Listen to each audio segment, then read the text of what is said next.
తగిలిన గాయం అదే చల్లగా మానిపోతుంది. అదేమిటో నాకు తెలియదు, ఏం మాయో తెలియదు, నాకేమీ కాదు అసలు.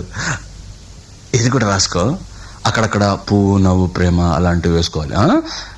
ఇదిగో చూడు, నాకు ఏ గాయం అయినప్పటికీ ఒళ్ళు తట్టుకుంటుంది. నీ ఒళ్ళు తట్టుకుంటుందా? తట్టుకోదు. మాదేవి, దేవి ఉమాదేవి. అది కూడా రాయాలి.